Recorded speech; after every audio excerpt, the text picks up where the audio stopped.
So we're gonna talk about writing today. We're gonna talk about human nature in literature, mainly novels. And I'm gonna give an example that why human nature is one of the templates that cannot be denied.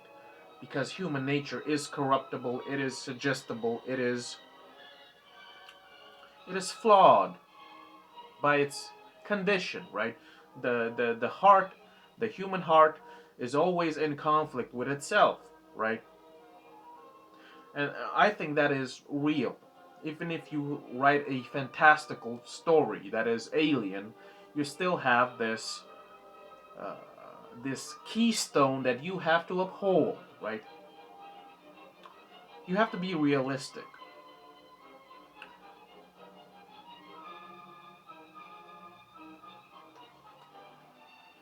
And the example that I want to give here, that we're going to analyze, is of course the group dynamic in a story, right? The squad, if you would.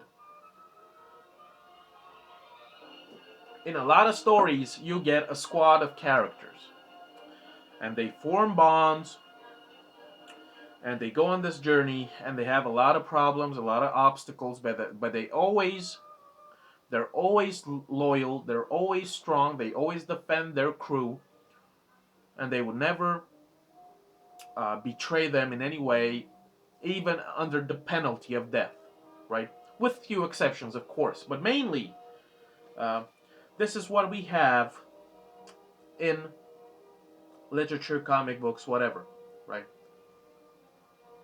And the example that I want to give is, of course, the Straw Hat crew from One Piece, right?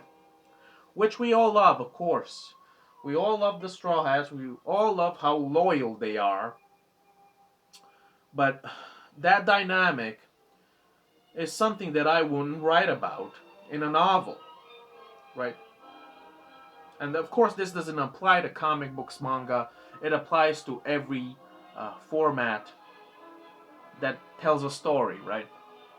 So the Straw Hats are incorruptible. They would never betray the crew's goals, or a crewmate. It is impossible. We know this and we love them for it. But at the same time, to me, as I grew a bit and thought about stories and human nature, I thought that this is just not realistic.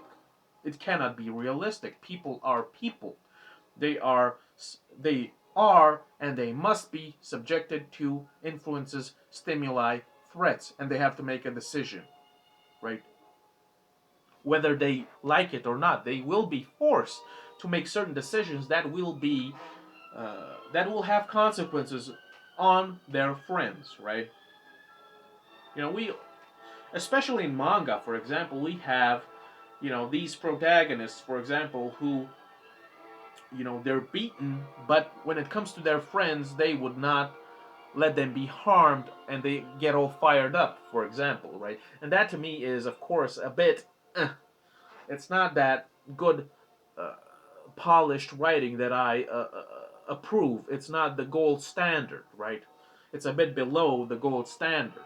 But we all love these stories, of course. We fetishize them. We adore them. We want those types of friendships in our lives. But of course, they are unattainable, right?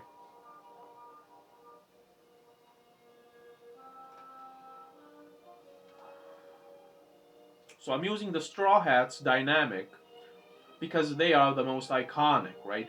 Even under the threat of death, they would not sell out their captain. Uh, and of course, nothing really happens. They get a bit scratched and scuffled, but they don't sell out their captain, and they get out of it with no real consequences.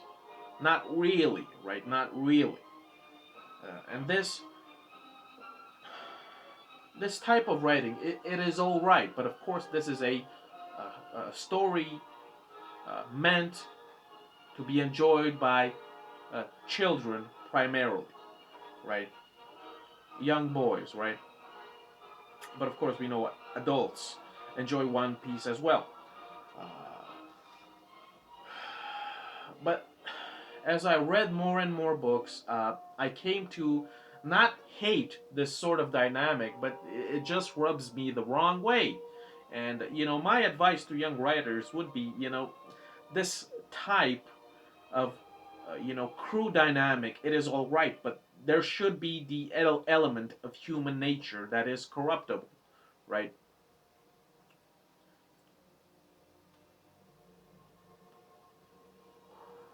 Meaning that no matter how good and no matter how loyal our characters are to each other, no matter how strong and seemingly insurmountable their bond might be and their fealty might be, things are gonna happen to them that will challenge this bond, and there should be things that should break this bond, right? Because whenever something challenges this bond in certain uh, books, comics, what have you, they usually come out the other end even stronger, right? And that to me is unacceptable, right? There should be at least somebody in the crew that, is forced into a situation where he or she has to make a terrible decision, right? Do this or your friends die. Don't do this and these people die. You have these two choices, and if you're not gonna pick one or the other, guess what? Everybody dies. And you cannot do anything, your powers are useless, your friends are incapable of helping you. You have to make the decision. And if you don't, as I said, everybody's gonna die, right? And I'm gonna make you watch as they die. You see, that is more realistic to me, right? There should be threats, there should be dangers, there should be forces impinging on them, there should be blackmail, right? All the Straw Hats have their backstories, right? And of course, they have loved ones, right? And for example, what would happen if a baddie came along and said, you know, to one of the Straw Hat crews, listen, kill Robin, or, you know, all of your pals and all of your family back home, they're gonna be obliterated in 5 seconds right now. And your crew members can't help you, you cannot help you, you have to make the decision, and if you do not make the decision, not only will your friends and family die, but your crew will die. And I'm gonna make you watch. You see, this tremendous force, right, impinging, right? This is human nature. It can be corrupted. But we know the Straw Hats, they cannot be corrupted. And this is a sort of fetishism. This is a sort of, you know, what's the term?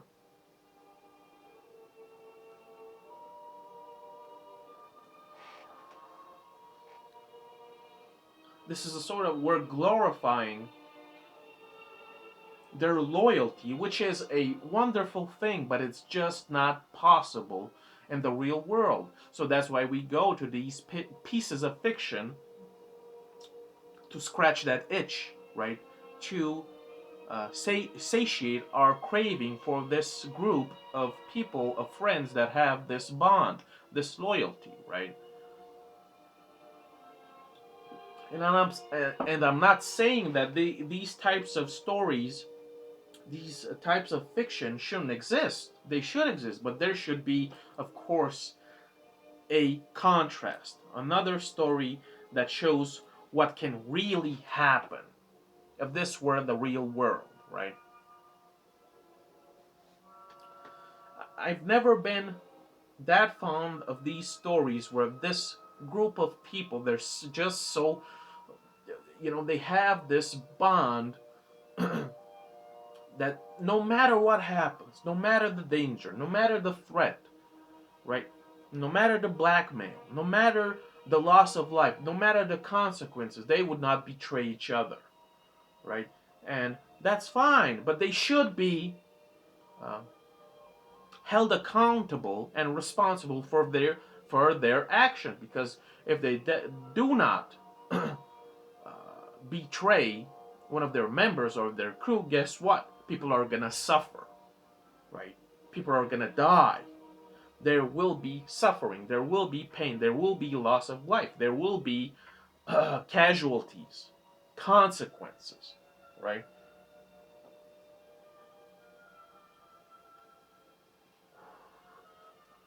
And I always love to twist things around.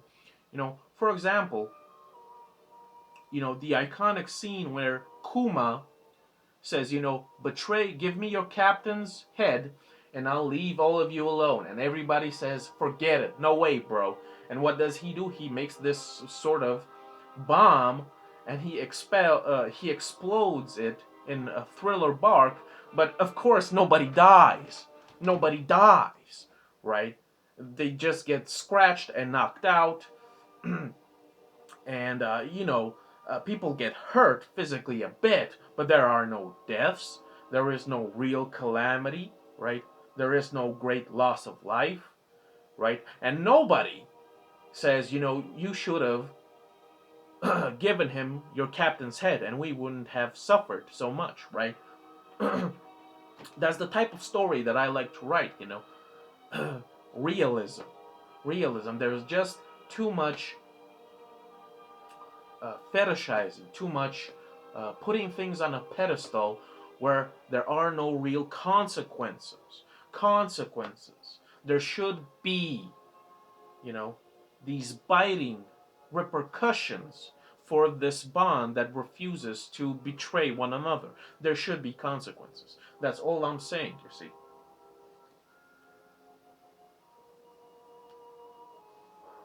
And if you're gonna write a mature adult dark story, then you have to be real, right? Imagine this, that you have your group of characters that you love so much and their bond is just so amazing and they will not betray one another ever.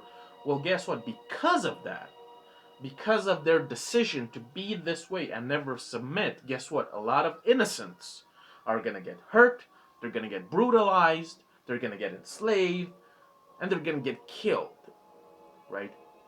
Because these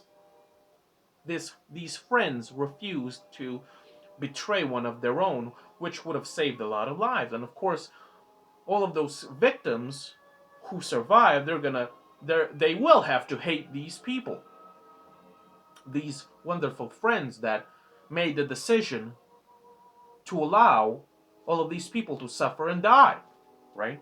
There should be consequences, but every time, people like the Straw Hats defeat an enemy, nobody really dies. All the people, even if they have been brutalized, they love the Straw Hats, they worship them, and it's whatever. It's a great story, but I prefer realism. It is above this standard of everything will be alright in the end, and maybe somebody will die, but that person will not be important, right?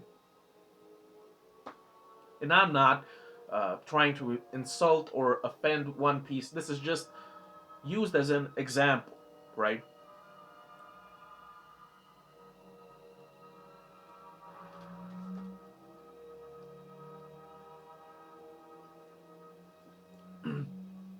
Another thing that you should consider in your writing, you have this group of friends, they go on this journey, they have their goals, right? So they make the decision to be true to their goals and help a lot of people along the way, right? Whatever. Like in One Piece. But I would write it in this way, that my group of friends, they seem to do all the right things. They seem to be all for justice, fairness, rebelling against the authority, but helping people in need. But at the same time, of course, in the real world, all of these choices, or all of these decisions that seem helpful, that are beneficial, undoubtedly will have negative connotations and repercussions and ripples everywhere. Meaning that because they help certain people, other people will suffer. Right? So if they help some people and then move on, guess what? The government is going to come along and say, oh, the Straw Hats were here, they helped you, you let them go, guess what? Boom. Annihilation. Right? And that sends a message to all the other people. Listen, if these Straw Hats come along, you better try to kill them. Because if not, we're going to kill you. Right? And that's the kind of dark but mature adult writing that I like to employ. There should be consequences. There should be repercussions, right? Like I remember this one scene in Berserk, in the Golden Age, with this dog dude, Wild, right? So our band of the Hawk, they rescued Griffith. Wild is on their trails, and the band of the Hawk is helped by these random peasants, right? They're good people. They help uh, the band of the Hawk. They give them food, blah blah blah. They give them directions, go ahead. Band of the Hawk were good people. But guess what? Wild comes along and say, "Yo, the band of the Hawk was here. Yeah, we helped them. Oh, guess what?" And they get all killed and brutalized because they helped, the characters that we love, right? The band of the Hawk. You see, that's real. That's the kind of writing that I prefer. Consequences. Consequences. Human nature. They should have thought before helping these people, right? Because there always will be consequences to your actions.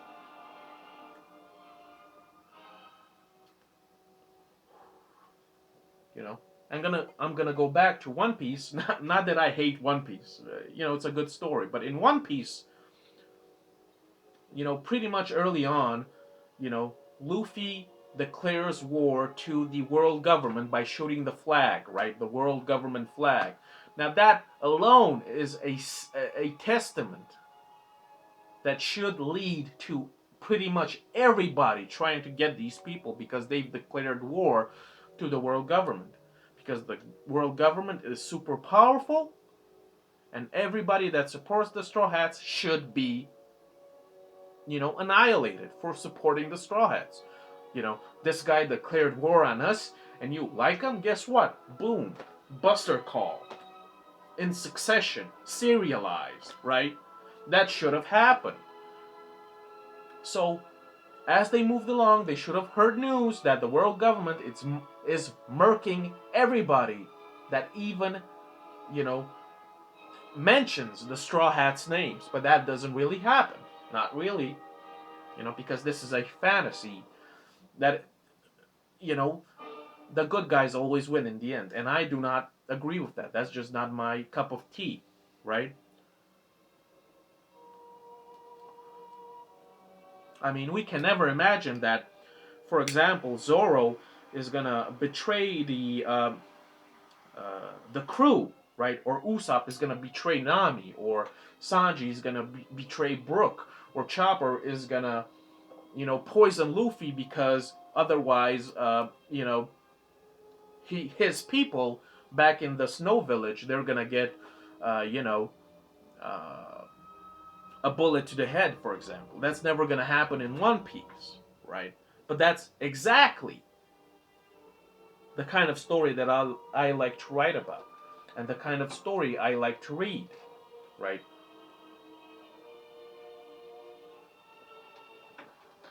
Just because you're the good guy and you do all the right things doesn't mean that there will not be consequences.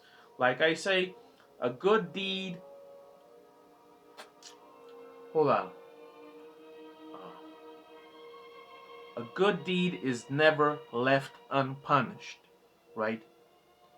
Words of wisdom right there. Right? That phrase should be in your mind when you write your story. A good deed will never be left unpunished, right?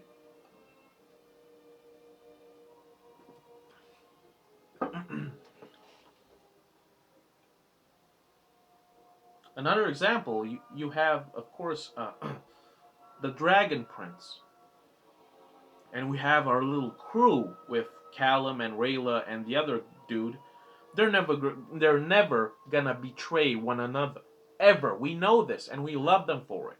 But it's just not realistic. And I understand this need to escape in fantasy where everything is just perfect, where you have these perfect friends that will always stick to you and watch your back. That's wonderful. That's wonderful. And I enjoy those stories on occasion, but I prefer the darker aspects of human nature. That human nature will unavoidably, inevitably, you know, be crushed because of fear, because of danger, because of the thought of losing somebody close, right? Right? In the Dragon Prince, we know that Rayla will never betray Callum and vice versa, but what would happen if somebody with crazy powers would say, alright, here's what's gonna happen. You either are gonna skin Callum alive and eat his beating heart, or I'm gonna teleport to your elf village and I'm gonna decimate it. Decimate it. You will be the only one left, right? And she can't do anything about it because she's powerless. This guy is on a god level, right? So she has to make a choice. Either submit and betray her friend or let her people be annihilated. And if she doesn't make any choice, the bad guy is gonna destroy both parties, and she has to watch. You see, that's real. That's visceral. That's raw. That's merciless, right? In One Piece, you know, the Straw Hats are separated. It's just so a tragic, despairing scene when they get separated. But as we find out later, they were sent exactly where they were meant to be sent for them to grow and learn and be stronger. So this seemingly horrible, despairing scene actually turns out to be a godsend in disguise. So it wasn't tragic, it wasn't horrible at all, right? It should have been really horrible, but it wasn't, right? And I'm not saying that One Piece doesn't have crazy, visceral moments that are realistic. I'm just saying, right, that we all know for a fact that Straw Hats will never betray one another. And I like to write about human nature, where people, even if they would die for one another, a contingent will come along and it will force these people that love each other and would die for one another to betray one another. That's the kind of story I love, right?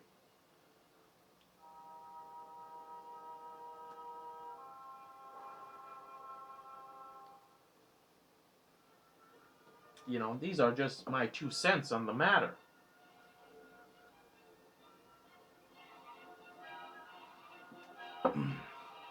Human nature can be manipulated very easily by all sorts of external stimuli, fear, right? Danger, wealth, all sorts of things can blackmail and corrupt a person to do bad things, even though that person is an amazing, wonderful person with a a unbreachable moral code. It can happen, right? It can happen. Or I should say, it should happen more frequently than it does, right? Think about a story just like One Piece, where you have this group of these friends that are just so loyal and they watch each other's backs and they're just like a family or a band of brothers and sisters, and we watch as they go along, they grow, they become stronger, they just love one another, blah blah blah. And guess what, something comes along and a decision has to be made, a choice has to be made. Kill your friend or I'm gonna kill everybody. You can't do anything about it, you can't resist, you can only submit. So which one will it be, right? Kill this one that you love or kill everybody, or I'm gonna kill everybody that you love. These are the two choices, and it's horrible. It is relentless. It is horrendous, appalling, but that's how it should be, right? And that can lead to, you know, crazy things in the future regarding your story, where maybe redemption, maybe not, I don't know, right? But if they are just so loyal and friendly to each other all the way, you know.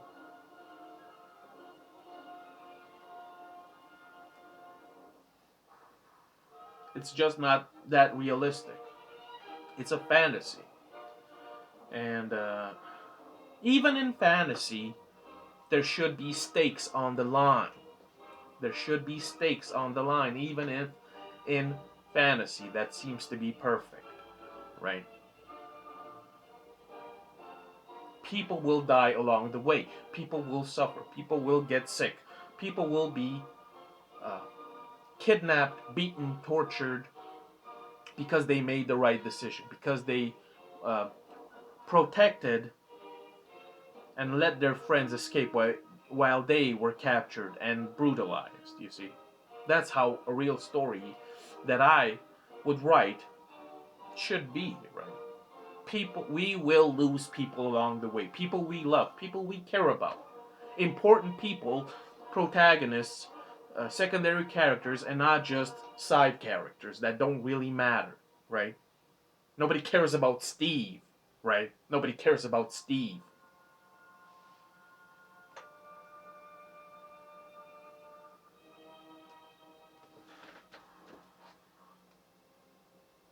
You know, compressing all of this into simple advice, there should be realistic consequences to the actions and decisions of your main cast of characters. It cannot all be honey and sunshine, right? Even if they make good, wonderful, moral decisions, somebody's gonna get hurt. Someone has to get hurt. Someone has to suffer. And it should be important people as well as, innocent people all around the world because of their decision. That's how it is. There are ripples that you can't even fathom because that are spreading because you think you're doing the right thing, right? That's how it should be.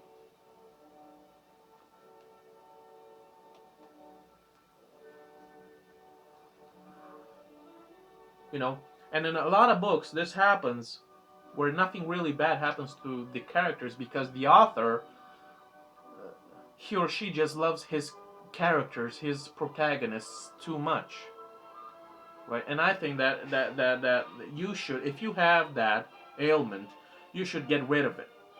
Your protagonist, your cast of protagonists, they have to suffer as well. They're gonna get beaten, they're gonna get kidnapped, they're gonna get tortured, all because they did the right thing, just because they were loyal, because they were correct, because they were proper, because they had a moral code. They're gonna suffer for it, right?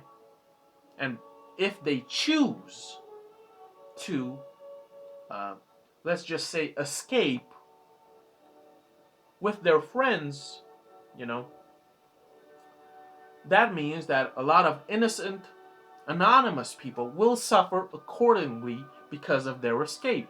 That's how it should be, right? When you have a tyrannical government that will do anything to capture you, and it finds out that people were secretly, cheering you on, guess what? You're gonna get, a tyrannical regime that's gonna hurt you, right?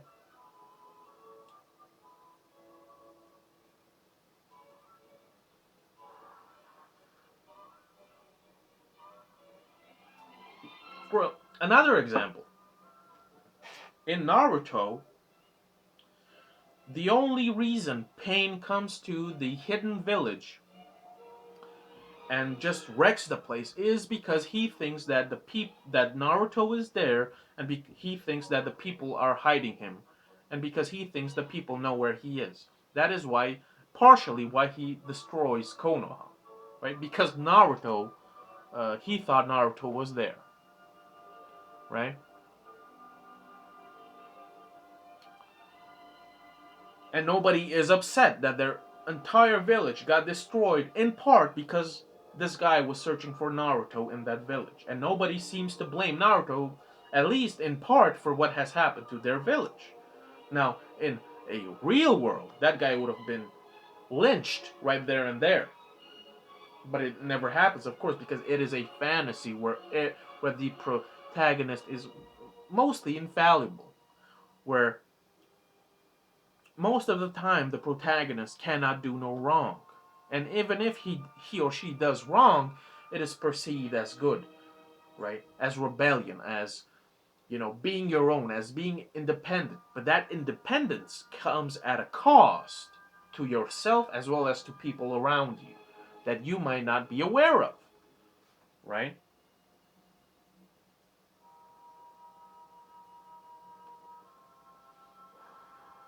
So yeah, this was just a little writing advice video. Uh, and I should mention, there's nothing wrong with these stories where everything just goes swimmingly for the crew, where nothing really bad happens to them per se. They never betray one another. Not really. They're never really jealous. Like in Berserk, for example, where jealousy is just whoa. Especially in the Golden Age arc, that dynamic between Casca and Guts and Griffith, that jealousy thing.